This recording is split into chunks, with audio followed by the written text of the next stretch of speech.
ऋषभ, ऋषभ ही तो डायमंड है। डायमंड ही है, सिर्फ तुम्हारे लिए। और इससे भी बड़ा सरप्राइज है मेरे पास। शादी करोगी मुझसे? पापा मम्मी, ये रश्मि पांडे है। नमस्ते। हम इनसे शादी करना चाहते हैं। तुम करती क्या हो रश्मि?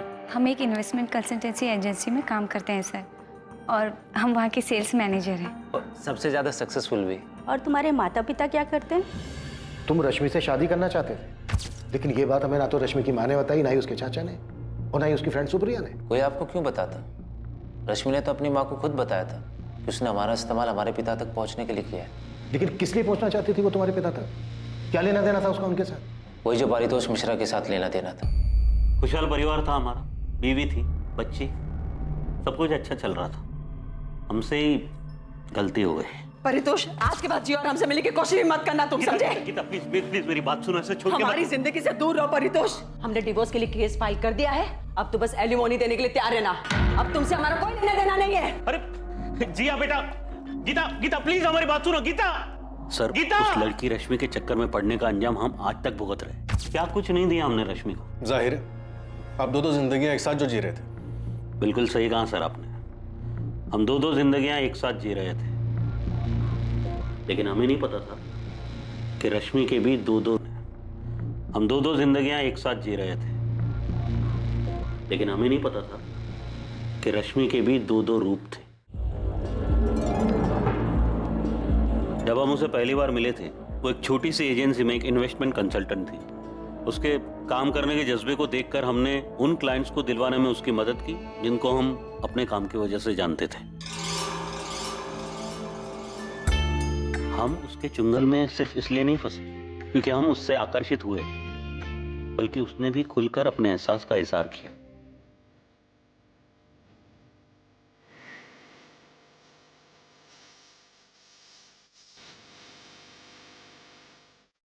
ये लो रख, खास तुम्हारे लिए। अब तुम इससे जो चाहे खरीद सकते हो। पर पारितोष, तुम क्यों कर रहे हो ये सब हमारे लिए? कोई बात नहीं, अगर तुम्हें पसंद नहीं तो मैं रख लेता हूँ। I love you Paritosh. I love you. हम एक दोहरी जिंदगी जी रहे थे, और हमें बुरा भी लगता था कि हम अपनी बीवी को धोखा दे रहे हैं। एक तरफ हम एक अच्छा पति और अच्छे पिता की भूमिका निभा रहे थे, और दूसरी तरफ एक प्रेमी, एक ऐसा व्यक्ति जो सपनों वाली जिंदगी जी रहा था। परिवार और एक जवान प्रेमी का एक ही वक्त में दोनों का आनंद ले रहा था। बहुत ही अजीब, बहुत ही स्वार्थी इंसान लग रहे होंगे आपको, पर सर यकीन मानिए हमारा, हम बहुत ही शर्मिंदा है हमारे किए। हमें इस बात का एहसास ही नहीं था कि रश्मि की वजह से हमारी जिंदगी तबाह हो जाएगी। हमने तो एक कोठी खरीदी थी उसकी। वो रमेश विहार वाली? हाँ, हम उसके लिए कभी पैसों की परवाह नहीं करते थे।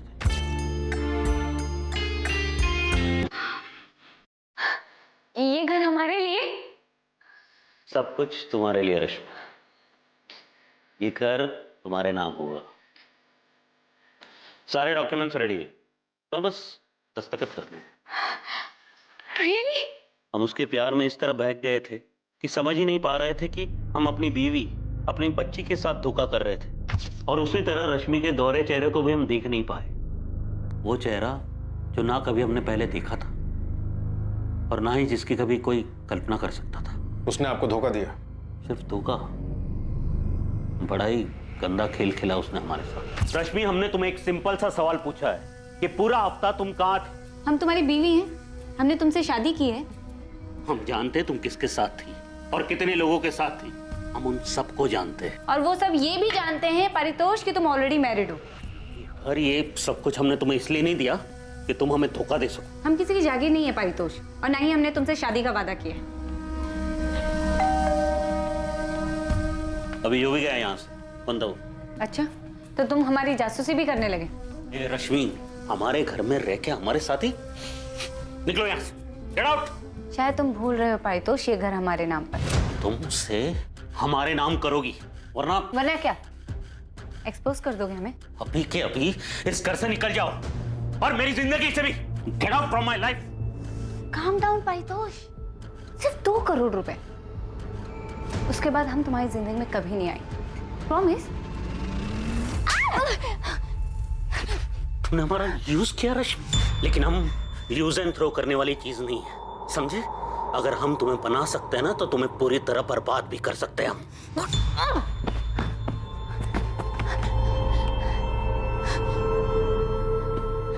अब मारो, हम मारो पारितोष, मारो ना। ये क्या कर रही हो तुम? 2 करोड़ पारितोष। देखो देखो वहाँ हमने कैमरा सेट किया है। क्या? जी हाँ, इस बेड पर जो कुछ तुमने हमारे साथ किया है वो सब रिकॉर्डेड है। रेप के केस में अंदर करवा देंगे हम तुम्हें। इस्तेमाल किया है तुमने हमारा पारितोष, शादी के नाम पे धोखा दिया है हमें। ये घर भी तुमने हमें बेवकूफ बनाने के लिए हमारे नाम पर किया है। ये वीडियो हम पुलिस और मीडिया को दे देंगे, फिर देखते हैं कौन किसको बर्बाद करता है। 2 करोड़ पारितोष, 2 करोड़, वरना हम ये वीडियो वायरल कर देंगे। तुम्हें पता भी नहीं पारितोष कि जो हम चाहते हैं उसे पाने के लिए क्या क्या कर सकते हैं। हाँ, रश्मि सब कुछ रिकॉर्ड करती थी, सब कुछ पहले से प्लान किया हुआ था उसने। बहुत ही शातिर लड़की थी। तो आप कौन से संत हो? नहीं सर, हम संत नहीं, बहुत बड़े चंट हैं। लेकिन इस बात की उसे खबर नहीं थी कि हम क्या क्या कर सकते थे। इससे पहले कि वो ब्लैकमेल करके 2 करोड़ मुझसे मांगती, मैंने उसकी सारी बातें अपने मोबाइल में रिकॉर्ड कर रखी। वो हमें मात दे इससे पहले हमने उसे मात दे। रश्मि, तुम हमें इस तरह ब्लैकमेल नहीं कर सकती। अगर तुम चाहते हो कि हम तुम्हें ब्लैकमेल ना करें तो पारितोष 2 करोड़ दे दो। तुम्हारे पास कल तक का टाइम है। अगर कल तक 2 करोड़ नहीं दिए तो हम तुम्हारे खिलाफ रेप केस कर देंगे और मीडिया को फुटेज दे देंगे। ये सरासर ब्लैकमेल है रश्मि। ये तो तुमको करना ही पड़ेगा। तुम हमें 2 करोड़ दो और हम दोबारा तुम्हारी जिंदगी में कभी नहीं आए। किस आधार पर आपने हमें गिरफ्तार किया सर? उस आदमी ने हमारा इस्तेमाल किया, शादी के नाम पर झूठा वादा करके फिजिकल रिलेशन बनाए, धोखा दिया हमें, और उस पारितोष के खिलाफ रेप केस दर्ज करने के बजाय आप हमें पूछताछ के लिए लेकर आए। तुम्हारे ब्लैकमेल के सारे कॉल रिकॉर्डिंग पारितोष के पास है। तुम्हें क्या लगा था अपने वीडियो की रिकॉर्डिंग के जरिए उसे फंसा दोगे, लेकिन उसे धमकाने और ब्लैकमेल के जुर्म में तुम गिरफ्तार हो। क्या बकवास है ये? गलत किया उसने हमारे साथ। हम पारितोष के खिलाफ रेप का केस फाइल करेंगे। सर कहाँ जा रहे हो? सर सुनिए तो, सर हम उसे कोर्ट तक घसीट कर लेकर आएंगे, उसकी वीडियो वायरल कर देंगे, उसकी मदद करने और हमारे साथ जबरदस्ती करने के लिए हम आपके खिलाफ भी केस दर्ज करेंगे। रश्मि ने जो किया हमारे साथ, उससे हमारी जिंदगी, हमारा परिवार, सब कुछ तबाह हो गया। 7 अक्टूबर की रात को आप कहाँ थे? घर पर थे, अकेले, शराब पी रहे थे, जो रोज पीते हम ऑफिस से आने के बाद। हमारी बात मानिए सर, वो बहुत ही शातिर थी और हम यकीन के साथ कह सकते हैं कि उसको उसी की तरह किसी ने बड़े शातिर अंदाज में फंसाकर मार डाला होगा। बहुत ही चालाक समझती थी खुद को, ओवर कॉन्फिडेंट। यही उसकी सबसे बड़ी गलती थी। रश्मि से प्यार करते थे, लेकिन जब हमें पता चला वो हर चीज में हेरा फेरी करती है, उसकी नजर में रिश्तों की कोई अहमियत नहीं थी, तब हमने रिश्ता तोड़ दिया। ये हमें बहुत जल्द पता चल जाएगा कि तुम्हारा ये दर्द था या गुस्सा जिसकी वजह से तुमने रश्मि का मर्डर कर दिया। रश्मि की हत्या से पहले उसके फोन की लास्ट लोकेशन VIP इनक्लेव थी। VIP इनक्लेव, जहाँ पर तुम्हारा घर है और तुम्हारे पिता के राइवल दशरथ लाल का भी। जब हमें पता चला कि उसके संबंध हमारे पिता के साथ थे, हम उसे बुरी तरह चोट पहुंचाना चाहते थे, लेकिन हमें कभी समझ में नहीं आया कि रश्मि अपनी जिंदगी के साथ चाहती क्या थी। पता नहीं हम उसके पीछे पड़कर अपनी इधर ऋषभ के साथ शादी करने वाली और उधर ऋषभ के फादर प्रद्युमन और प्रद्युमन के राइवल दशरथ लाल के साथ अलग ही गुल खिला रही। और उससे पहले परितोष मिश्रा के साथ? ऐसा कैसे कि उसकी माँ, भाई, चाचा को इस बारे में कुछ पता ही नहीं था? क्या ये मुमकिन हो सकता है? कल्याणी, हमने विकास से बात कर ली है। हम लोग बहुत आराम से इसका हल ढूंढ लेंगे। अगर रश्मि ने मनोज और भरत के साथ में कोई धोखाधड़ी की है, वो भी हम संभाल लेंगे। तुम बेफिक्र रहो। क्या रश्मि पांडे की हत्या का मकसद उसका इस तरह लोगों से पैसे हथियाने को रोकना था, या किसी को रश्मि के काम करने के तौर तरीकों से जलन थी जो उनकी कामयाबी के रास्ते का कांटा बन रहे थे? रश्मि एक खतरनाक खेल खेल रही थी। आखिर वो कौन था जिसके रास्ते की रुकावट बन गई थी रश्मि? हम इस बात से इनकार नहीं करेंगे कि रश्मि हमें परेशान कर रही थी, और हमने ये बात कभी छुपाई भी नहीं। वीरेंद्र सर से कई बार हमने इस बारे में बात की। मैम, हम ये भी जानते हैं कि रश्मि ब्लैकमेलिंग के केस में एक बार अंदर जा चुकी है, और हमें इस बात पे पूरा भरोसा है कि रश्मि अपनी बॉडी का इस्तेमाल करती थी और क्लाइंट से इन्वेस्टमेंट लाती थी, सारे बड़े बड़े क्लाइंट्स। लेकिन वो क्लाइंट्स रश्मि के लिए सिर्फ क्लाइंट्स नहीं थे, वो कुछ और भी थे। पायल, हमने तुम्हारे ऑफिस कलीग ध्रुव से बात की क्योंकि हमने ये कहा था कि रश्मि की लाश पानी के ऊपर आ गई, वरना मिसिंग ही रह जाती। अगर आपको लगता है कि ऐसा कहने से हम रश्मि के मर्डर में इन्वॉल्व है या हमने उसका मर्डर करवाया है, तो माफ़ कीजिए, हमने ये बात सिर्फ इसलिए की क्योंकि ये बात साफ है, जो भी रश्मि का हत्यारा था उसने बॉडी के साथ पत्थर इसलिए बांधा था क्योंकि वो नहीं चाहता था कि लाश पानी के ऊपर आ जाए। तो फिर रश्मि का मर्डर किसने किया पायल? मैम, हमने आपसे पहले भी कहा था, हम मानते हैं हम रश्मि को पसंद नहीं करते थे, जलते थे उससे, लेकिन इसका ये मतलब नहीं कि हम इस हद तक गिर जाए कि उसका मर्डर ही करवा दें। लेकिन रश्मि मर्डर करने के बारे में सोच सकती थी, उसकी ऐसी हरकतों की वजह से उसका मर्डर हुआ होगा। कर्मा मैम, कर्मा। जावेद, कुछ हाथ लगा? एक बाबा है, अपने आप को काली बाबा बोलता है। उसके पास जाती थी क्या रश्मि पांडे? हाँ, मैंने ज़्यादा पूछताछ की नहीं क्योंकि उसको भनक लग जाती तो वो भाग जाता। कहाँ मिलेगा ये काली बाबा गोविंद? स्टेशन के पास वाले मार्केट एरिया मैडम, वहीं बैठा है। एड्रेस भेज रहा हूँ, अभी भी वहीं मिलेगा ये बाबा। जो बात थी हम साफ साफ बता रहे हैं। हाँ, हमारे और रश्मि के बीच में शारीरिक संबंध है, जिसको रिकॉर्ड करके वो आपको ब्लैकमेल करने लगी। कौन सा ब्लैकमेल? ब्लैकमेल उसे किया जाता है जो कुछ देने से इनकार करता है इंस्पेक्टर। वैसे हमको पहले से पता था कि वो लड़की रिकॉर्डिंग करती है। तो आपको लॉकर के बारे में भी पता होगा? नहीं, हमको किसी लॉकर के बारे में कुछ पता नहीं था, लेकिन उस लड़की ने पारितोष मिश्रा के साथ जो किया वो भी हमको पता था। अब आप खुद सोचिए कि इतना सब जानने के बाद भी बिना बैकग्राउंड चेक किए हम उसके पास जाते। बैकग्राउंड चेक करने के बाद भी आपने उसको अपने साथ बेडरूम में वीडियो बनाने दिया? प्रद्युमन जी, चुपचाप आप रश्मि पांडे को पैसे देते रहे और बदले में आपने उससे वीडियो रिकॉर्डिंग की मांग नहीं की। मांग इसलिए नहीं की क्योंकि हम जानते थे कि वो इसका हमारे खिलाफ इस्तेमाल नहीं करेगी। क्यों?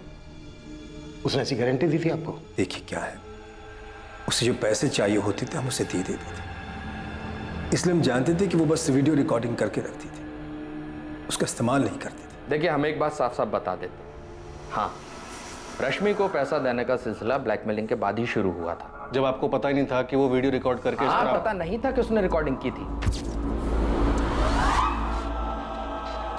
अच्छा, तो इस रिकॉर्डिंग के जरिए तुम हमें ब्लैकमेल करना चाहती हो? नहीं, तो रिकॉर्डिंग क्यों करी और किसके कहने पर करी? खुद की मर्जी से। इरादा क्या है तुम्हारा? जो कुछ हमें चाहिए उसको पाना चाहते हैं दशरथ जी। क्या पाना चाहती हो?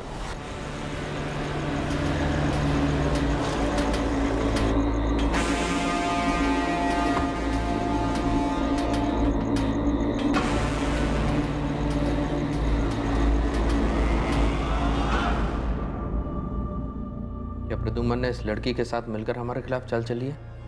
हमें एक दिन भी नहीं लगा ये पता करने में कि प्रद्युमन ही है जो रश्मि को हमारे खिलाफ इस्तेमाल कर रहा है। और वो आप दोनों के लिए सरदर्द बन गई, राइट? बेवकूफ़ है हमारा बेटा, उस लड़की के बारे में कुछ जाने बगैर ही उसने उसे डायमंड रिंग दे दी। पर हमें रश्मि के बारे में पता करने में ज़रा सा भी वक्त नहीं लगा। वो किस तरह की लड़की है, उसका पास क्या है। हम उसके पास सिर्फ इसलिए गए थे ताकि ये जान सके कि उसका इरादा क्या है। और उसने बस ऐसे ही आपकी वीडियो बना ली। तुम मेरे बेटे के पीछे क्यों पड़ी हो? जाहिर उसे शादी तो करना चाहती नहीं। तो और क्या हो सकता है सर? क्या ऋषभ को पता है कि तुम एक्सटॉर्शन के केस में कई महीने जेल में बिता चुके हो? अब ये बात तुम ऋषभ को बताओगी या हमें बताना पड़ेगा? तो आप यही चाहते हैं ना कि हम आपके बेटे को छोड़ दें?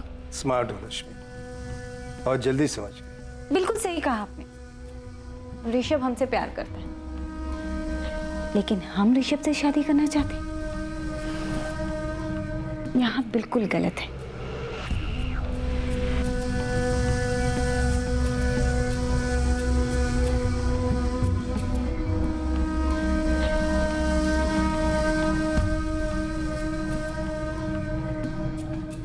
हम उसके पास सिर्फ अपने बेटे को छुटकारा दिलाने गए थे, लेकिन हुआ ये कि आप उसके जाल में फंस गए, उसने आपकी वीडियो बना ली और आपको ब्लैकमेल करने लगी। दशरथ जी को लगा कि हमारी आपसी रंजिश के चलते इनका वीडियो हमने बनवाया है, लेकिन रश्मि तो हमसे भी पैसे लिया करती थी। ऐसे वीडियोस बनाकर पैसे लेती थी, ये कहना बिल्कुल गलत है, क्योंकि पैसे तो हम उसको वैसे भी देते थे और अच्छे खासे देते थे। भाई देखिए, हम भी उसके पास सिर्फ आनंद के लिए ही जाते थे और जो कुछ वो मांगती थी वो दे दिया करते थे। और जैसे उसने वादा किया था, उसने खुद ही हमारे बेटे के साथ ब्रेकअप भी कर लिया। वो आप दोनों के वीडियोस बस ऐसे बना रही थी? अब उसने क्यों बनाया, क्या करने वाली थी, ये तो उसने नहीं बताया। हमारे ख्याल से ये उसका बैकअप प्लान था। देखिए, उसे एक अच्छी जिंदगी जीने का शौक था। महंगी गाड़ी, महंगे कपड़े, बहुत सारे पैसे, ज्वेलरी। उसे अपना एक लाइफस्टाइल मेंटेन करना होता था। उसे लगा होगा कि अगर हमने पैसे देने बंद कर दिए तब क्या होगा। तब ये वीडियोस ब्लैकमेल करने के काम आएंगे। बिल्कुल यही बात है और एकदम साफ। देखिए वो खूबसूरत तो थी ही, लेकिन इसके अलावा एक खासियत और थी उसमें, वो अपनी ओर लोगों को आकर्षित करना बहुत अच्छे से जानती थी। आप लोगों के बयान में बहुत तालमेल नहीं है। ऐसा इसलिए लग रहा है कि आप लोगों को रश्मि के मर्डर का शक हम पर है, लेकिन हम दोनों के पास उसके मर्डर की कोई वजह ही नहीं है। ठीक है, थैंक यू। इंस्पेक्टर, एक और बात बता दूं आपको, इससे पहले कि आप खुद पता लगाए या गुस्से में आकर हमारा बेटा आपको ये पता है। 7 अक्टूबर को हम रश्मि के घर गए थे। कब? रात में। हम अक्सर उसके पास रात ही में जाया करते थे। तुमने मनोज पाठक को धोखा क्यों दिया? बस ऐसे। क्या इरादा क्या है तुम्हारा रश्मि? क्या मिलता है तुम्हें? आपको क्या मिलता है यहाँ आकर? हम तो यहाँ मजे के लिए आते हैं, लेकिन तुम्हें कौन सा मजा मिलता है लोगों को इस तरह धोखा देकर, वो भी तब जबकि तुम्हें इतना कुछ मिल रहा है हमसे, दशरथ लाल से और भगवान जाने और कितने लोगों से। इतने पावरफुल होने के बाद भी पावरफुल बनने की चाहत से आपको क्या मिलता है? यही राजनीति है। यहाँ एक बार जो सत्ता का स्वाद चख लेता है, उसकी सत्ता की भूख और बढ़ जाती है। हम भी अपने आप को ऐसे ही पावरफुल समझते हैं। आप खुद को ही देखिए, आप कहते तो हैं हम मजे के लिए आते हैं, लेकिन यहाँ आना बंद नहीं कर सकते। तुम्हें क्या लगता है रश्मि, हम तुम्हारे वीडियो के डर से यहाँ आते हैं? अब ये तो नहीं पता, लेकिन आते तो हैं यहाँ। रश्मि तुम बहुत स्मार्ट हो, लेकिन तुम जैसे लोगों से मैं डर नहीं लगता। तुम हमारे लिए बहुत छोटी सी तितली हो, लेकिन तुमने मनोज पाठक जैसे लोगों को चीट करना बंद नहीं किया। तुम बुरी तरह मात खाओगे, ये सब करना छोड़ दो। तुम अपने लिए गड्ढा खोद रही हो। और तकरीबन रात 8 बजे हम उसके घर से निकल गए। उस रात की रश्मि की सारी मूवमेंट की इंफॉर्मेशन है हमारे पास। रात को 8:30 बजे तक रश्मि अपने घर पर ही थी और 9:05 पर उसके फोन की लोकेशन थी VIP इनक्लेव, और 9:15 पर उसका फोन VIP इनक्लेव में स्विच ऑफ हो गया। लेकिन उसको हमने कभी अपने घर बुलाया ही नहीं। ना ही कभी हमने अपने घर बुलाया। आप तो हमारे बेटे के बारे में जानते ही। उस रात रश्मि को किसी ने फोन नहीं किया और न ही रश्मि ने किसी को किया, पर उस रात रश्मि घर से बाहर निकली थी। और प्रद्युमन जी, आप अब बता रहे हैं कि उस रात आप रश्मि से मिले थे? ये सच है, इसलिए बता दें। ये बात आप खुद बताकर अपनी जान छुड़ा रहे हैं। भाई देखिए क्या है, ऋषभ हम पे नजर रख रहा था, उसने हमें देखा था वहां, तो फिर इस बात को छुपाने का कोई मतलब ही नहीं था। प्रद्युमन जी, आपका बेटा उस लड़की के इश्क में था। उसकी आपसे नाराजगी की वजह से कहीं ऐसा तो नहीं कि आपके वहां से निकल जाने के बाद रश्मि को लेकर निकला और जानबूझकर हमारे घरों की लोकेशन की तरफ गया ताकि हम दोनों को फंसा सके? हो सकता है सर। हमारे पापा तुम्हारे घर क्या कर रहे थे? हाथ छोड़ो हमारा ऋषभ, हमें दर्द हो रहा है। दर्द तो हमें भी हुआ था जब पापा ने हमें तुम्हारी बातें बताई। पारितोष मिश्रा वाली बात तुमने हमें क्यों नहीं बताई? पापा ने हमें ये भी बताया कि तुम हमसे शादी नहीं करना चाहती हो। हाँ, हम तुमसे शादी नहीं करना चाहते ऋषभ। तुमने हमारे साथ ऐसा क्यों किया? हमारे साथ ही क्यों? नहीं करना चाहते हम तुमसे शादी ऋषभ, और अगर जानना चाहते हो तो सुनो, तुम्हारे पापा का फिजिकल रिलेशन है हमारे साथ।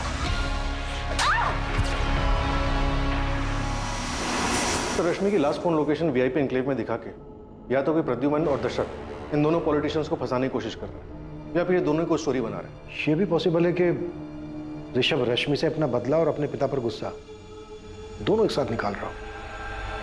I mean, एक तीर से दो निशाने। पर मुझे लग रहा है कि हमें रश्मि के परिवार वालों से एक बार पूछताछ करनी चाहिए। उसके साथ लखनऊ में इतना कुछ हो गया और उन लोगों को कुछ पता ही नहीं।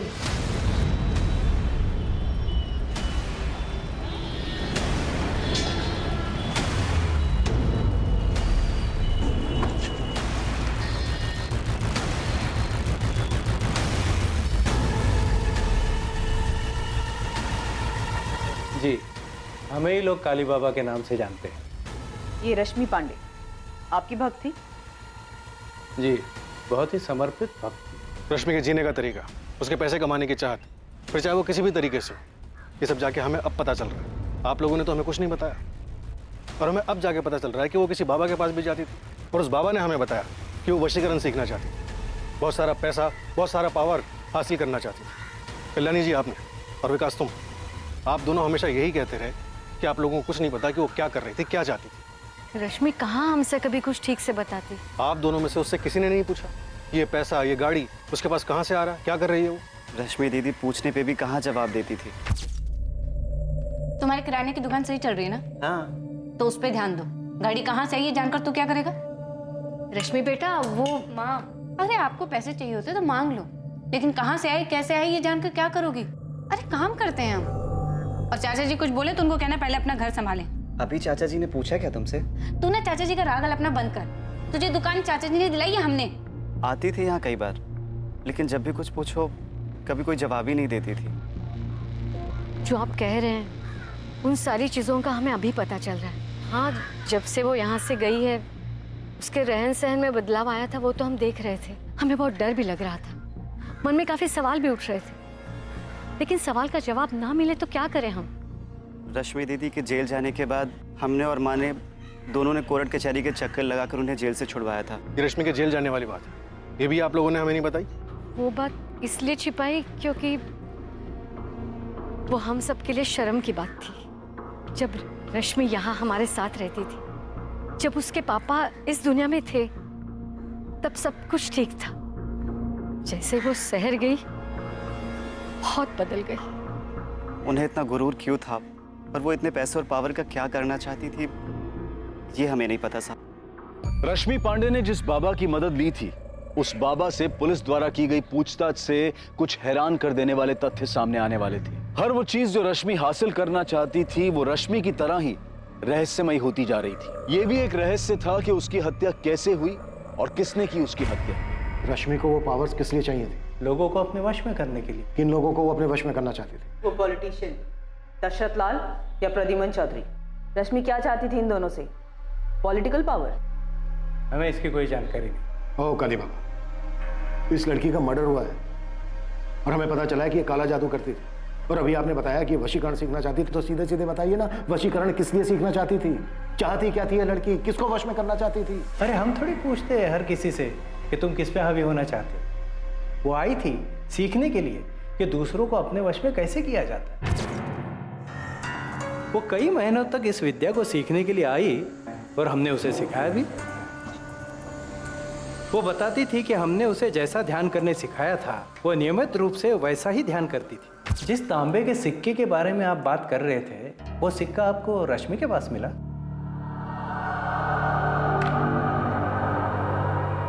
ये है वो सिक्का? ये यही है, हमने ही दिया था उसे, और ये विद्या सिखाने की हमने गुरु दक्षिणा भी ली थी। कितने पैसे लिए थे? 3 लाख। तो लोगों को अपने वश में करने के लिए, वशीकरण के इस ढोंग को सीखने के लिए रश्मि ने आपको 3 लाख रुपए दिए। इसे ढोंग मत कहिए, आपकी नज़र में ढोंग होगा पर शक्तियाँ होती है। अब आप खुद ही देख लीजिए, रश्मि के कत्ल की आप छानबीन कर रहे हैं लेकिन किसी नतीजे पे नहीं पहुंचे आप। आपको ऐसा नहीं लगता कि कोई व्यक्ति अपनी शक्तियों द्वारा आपको गोल गोल घुमा रहा है? ओ बाबा बस। और ये मेंढक भी इसी नौटंकी का सामान था? आप गलत कह रहे हैं। बाबा मैं जितना पूछ रहा हूं ना, सिर्फ उतना जवाब दो। ये मेरा नहीं है, ये चाइनीज माल है। चाइनीज बाबा? चाइनीज बाबा नहीं, चाइनीज माल। तो ये मेंढक आया कहां से उसके पास? हमें क्या पता, उसने हमसे ही थोड़ी संपर्क किया होगा, और भी बाबाओं से संपर्क किया होगा। उसे किसी भी परिस्थिति में वशीकरण सीखना था। पर सीखनी किस लिए थी? हमें नहीं पता साहब। हमने उसे वशीकरण की कुछ विद्या सिखाई थी। वो किस पे उसका प्रयोग करना चाहती थी, वो किसे अपने वश में करना चाहती थी, वो किस पे हावी होना चाहती थी, हमें नहीं पता। सुप्रिया, तुम रश्मि की इकलौती दोस्त थी जो हमेशा उसके साथ थी। अब ये तुम बिल्कुल मत कहना कि तुम्हें इस बात का नहीं पता कि रश्मि किसके साथ क्या गुल खिला रही थी जिसने उसका मर्डर कर दिया। 3 साल पहले का परितोष मिश्रा या रश्मि का एक्स बॉयफ्रेंड ऋषभ चौधरी, या ऋषभ चौधरी का फादर प्रद्युमन चौधरी या दशरथ लाल, या रश्मि की ऑफिस कलीग पायल त्यागी, किसने मर्डर किया है? किसने? इनमें से कौन है सुप्रिया जिसने मारा रश्मि को और उसके बाद उसकी लाश को संपत नहर में ले जाकर फेंक दिया? हमें नहीं पता सर, रश्मि ने हमें कभी नहीं बताया कि वो किसके साथ जाती थी। ऋषभ के अलावा कोई और भी है जिसके साथ वो जा सकती थी? देखो सुप्रिया, तुम पहले दिन से हमसे कुछ ना कुछ छुपा रही। तुमने पहले भी हमें ऋषभ के बारे में नहीं बताया। किसका डर है तुम्हें? बोलो। क्या ऋषभ अपने फादर को फंसाने के लिए ऐसा कर सकता है? क्योंकि रश्मि के फोन की लास्ट लोकेशन वीआईपी इनक्लेव है, वीआईपी इनक्लेव, जहाँ ऋषभ का घर है। सर ऋषभ रश्मि का मर्डर नहीं कर सकता, इतना तो मैं जानती हूँ। सर वो उससे बहुत प्यार करता था। हाँ वो रश्मि से दुखी था क्योंकि उसने उसे धोखा दिया था, लेकिन सर वो इस बात से भी दुखी था कि उसके पापा ने। सर ऋषभ रश्मि का मर्डर नहीं कर सकता। तो फिर किसने मारा है रश्मि को? सर रश्मि के माँ, भाई और चाचा सबसे बात की, सबके बीच में लगता है सांठ गांठ हो रखी, सब एक ही राग अलाप रहे, किसी को रश्मि के बारे में कुछ नहीं पता। सुप्रिया, रश्मि अपने परिवार वालों का जिक्र करती थी तुमसे? हाँ सर कभी कभी जिक्र करती थी, जब वो बालापुर जाती थी अपने माँ और भाई से मिलने। और अपने चाचा के बारे में? नहीं, चाचा के बारे में मैं कुछ नहीं जानती। चौधरी, परितोष मिश्रा और दशरथ लाल, इन चारों में से किसी के भी फोन की लोकेशन रश्मि के घर के आसपास या फिर संपत नहर का नहीं दिखा रहा है। प्रद्युमन चौधरी? प्रद्युमन चौधरी के फोन की लोकेशन तो रश्मि के घर का ही दिखा रहा है, पर उसने तो खुद ही बोला था कि उस रात वो रश्मि के घर पे ही था। कहीं इस प्रद्युमन ने तो रश्मि को नहीं मारा और हमें घुमा रहा है। तो कैमरा रिकॉर्डर घर से गायब, इसके पीछे प्रद्युमन चौधरी ही लग रहा है। पहले उसने रश्मि को मारा होगा, फिर गाड़ी में ले जाके संपत नहर में फेंक दिया होगा और किसी और से अपना फोन वापस घर भेज दियो। प्रद्युमन चौधरी का पर्सनल गार्ड है अफजल शेख, उसको उठा के पूछें। मारा उसी ने है जिसे पता था कि रश्मि के बेडरूम में कैमरा लगा है, और वो ये भी जानता था कि रश्मि ब्लैकमेल करने के लिए रिकॉर्डिंग करती है। ये पक्की बात है कि रश्मि का मर्डर उसके घर पर ही हुआ, वो भी उसके बेडरूम में। और किलर कोई सुराग नहीं छोड़ना चाहता, इसलिए उसने कैमरा रिकॉर्डर निकाल लिया, क्योंकि उसमें मर्डर की घटना रिकॉर्ड हो गई। सर रश्मि का पहला शिकार परितोष मिश्रा, जिसने उसे घर खरीद के दिया था, उसे पता था कि बेडरूम में कैमरा लगा हुआ। देखो वहाँ हमने कैमरा सेट किया है। प्रद्युमन चौधरी और दशरथ लाल को भी पता था कि रश्मि के बेडरूम में कैमरास लगे हुए, और उन्हें यह भी पता था कि रश्मि उनकी रिकॉर्डिंग रखती थी। और सर रश्मि का एक्स बॉयफ्रेंड ऋषभ, उसे भी पता था कि रश्मि उसके पिता के साथ क्या कर रही थी। इससे ये पता चल रहा है कि अगर इनमें से किसी ने किया होता तो वो डीवीआर के साथ साथ कैमरास भी निकाल के ले जाता। वो हमारे लिए कोई ऐसा सुराग, डिवाइस या लॉकर नहीं छोड़ता जिसमें हमें पेन ड्राइव जैसा सबूत मिलता, क्योंकि ये सब जानते थे कि रश्मि रिकॉर्डिंग करती थी, और इस रिकॉर्डिंग की वजह से वो इन लोगों को ब्लैकमेल भी कर रही थी। तो वो रश्मि की ऑफिस कलीग पायल त्यागी, पायल रश्मि से नफरत करती थी, तो फिर रश्मि पायल को अपने घर के अंदर क्यों आने देगी? और सर रश्मि को मार के सुप्रिया को क्या मिलेगा? बिल्कुल ठीक, तो रश्मि के बनने से किसको फायदा होगा?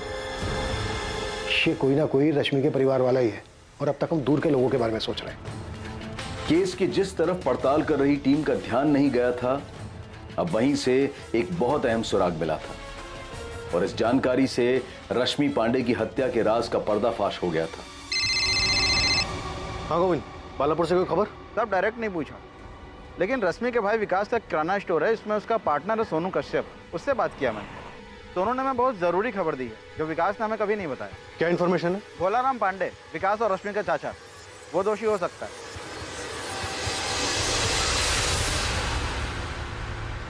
हमें यहाँ इस तरह से लेकर क्यों आए हैं?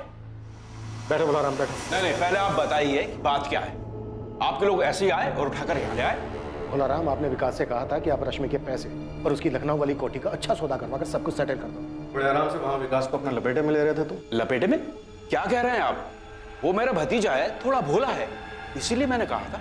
भोला है तो फिर आपके नीचे दबा हुआ है।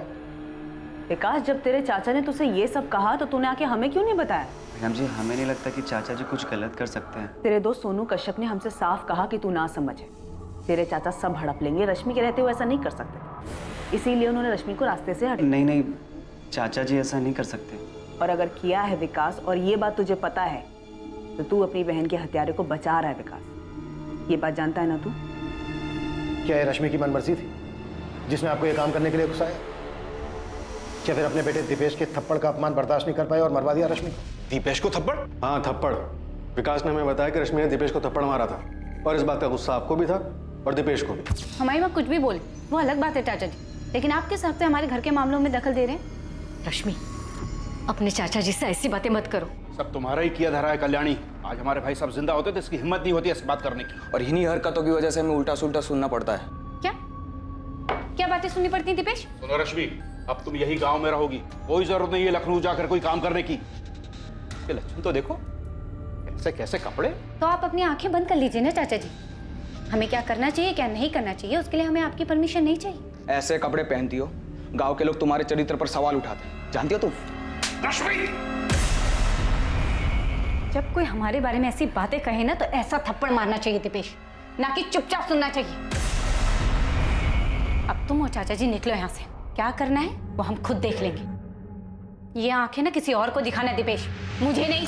आप कहना क्या चाह रहे हैं? 3 साल पहले जो तू मैं हुई थी उसके बदले अब हमें जाकर ये सब? दीपेश, तेरे मुंह से सुनना चाहता हूँ सब कुछ। अपना फोन गांव में छोड़कर लखनऊ गया था ना तू 7 अक्टूबर को? अकेले गया था या फिर किसी के साथ गया था? अरे साहब, हमें चीड़ थी रश्मि दीदी से, तो हम उसको मिलने क्यों जाएंगे? तो वो भी 3 साल बाद एक थप्पड़ का बदला लेने के लिए। थप्पड़ की ठेस दीपेश को ही नहीं, हमें भी लगी थी, विकास को भी लगी, कल्याणी को भी लगी, हम सबको लगी थी। हम सब रश्मि के व्यवहार से और उसके पहनावे से परेशान थे। तो सबने साथ में मिलकर मारा रश्मि को। आपका बेटा दीपेश, रश्मि की मां कल्याणी और रश्मि का भाई विकास। अरे साहब, ये क्या बात कर रहे हैं आप? हमें तो ये भी नहीं पता था कि रश्मि दीदी लखनऊ में कहाँ रहती है। ना खुद उसके भाई विकास को या उसकी माँ को पता था, तो हम कैसे मारते उसको? आप असली कातिल को तो पकड़ नहीं पा रहे, इसलिए मनगढ़ंत कहानी बना रहे हैं। हमने उसके साथ ऐसा किया था, ये किसने बताया आपको? विकास ने? नहीं, वो बता ही नहीं सकता।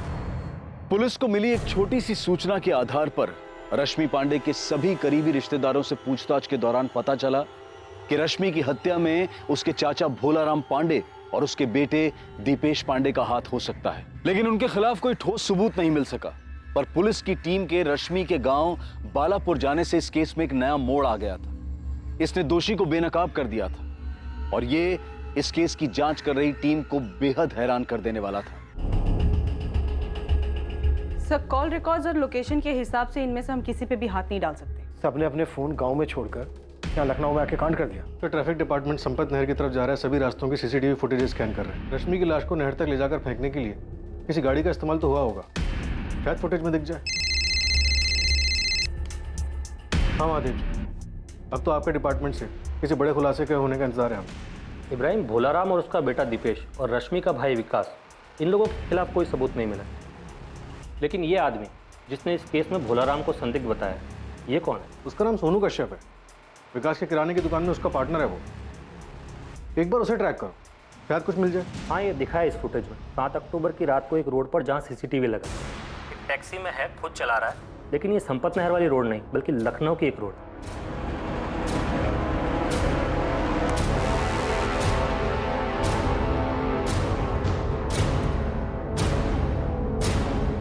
ये तो सोनू ही है। और उसने हमें बताया था कि भोलाराम ही दोषी है। नहीं सर, मैंने क्रॉस चेक किया। 7 अक्टूबर की रात को सोनू के फोन की लोकेशन उसके गांव बालापुर की ही है।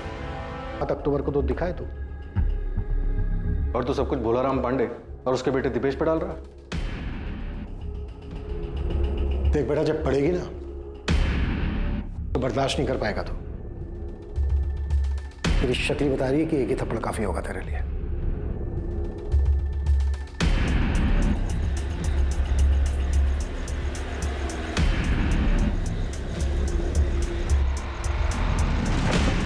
अभी रुक, अभी नहीं, थोड़ी देर इंतजार करना पड़ेगा। दीदी से मिलने कोई गया है।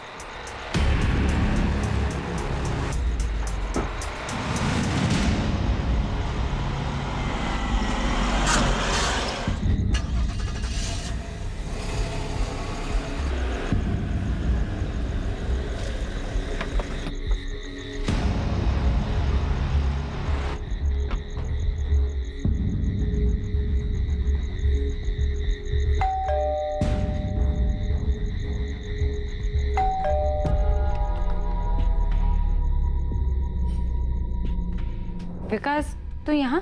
वो कुछ काम था दीदी। कैसा काम? वो कुछ पैसे चाहिए थे।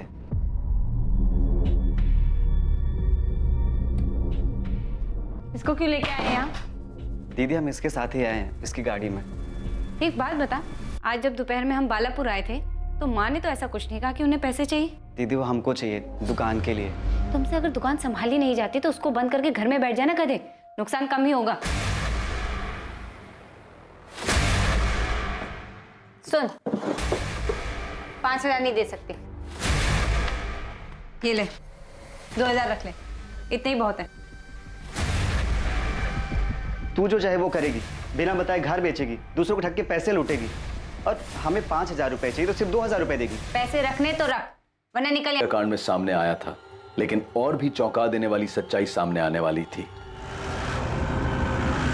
हाँ, हमें पता था कि विकास ने ही रश्मि की हत्या की थी। उसने हमें उसी रात बता दिया था जिस रात रश्मि की हत्या करने के बाद उसकी लाश को वो नहर में फेंक के आया था।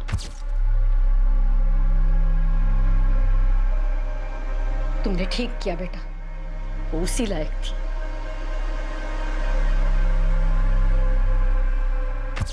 हमारे बेटे ने जिसकी हत्या की वो रश्मि अब वो थी ही नहीं जिसे हमने जन्म दिया था, पाल पोस के बड़ा किया था। बहुत झेल चुके थे उसको, बहुत बातें सुन चुके थे उसकी। माना कि वो गलत थी, पर क्या तब भी उसकी हत्या करना सही था? आपके लिए कहना आसान होगा साहब, लेकिन उसने जो किया, उसकी हरकतों को भुगतना हमारे लिए आसान नहीं था। चाचा जी और मुझे गाँव वालों के ताने सुनने पड़ते थे कि तुम्हारी दीदी ऐसी है, उसने ये किया। पर क्या कभी उसने तुम्हें कोई नुकसान पहुंचाया था? हाँ, नुकसान किया।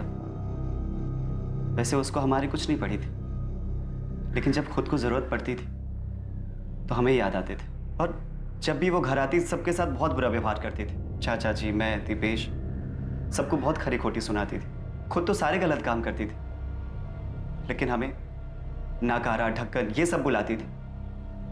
बोलती थी हम किसी काम के ही नहीं है। जो मुंह में आता था वो सब कुछ हमें बोल देती थी। सारी हदें पार कर चुकी थी, और हमने उसे उसके किए की ही सजा दी।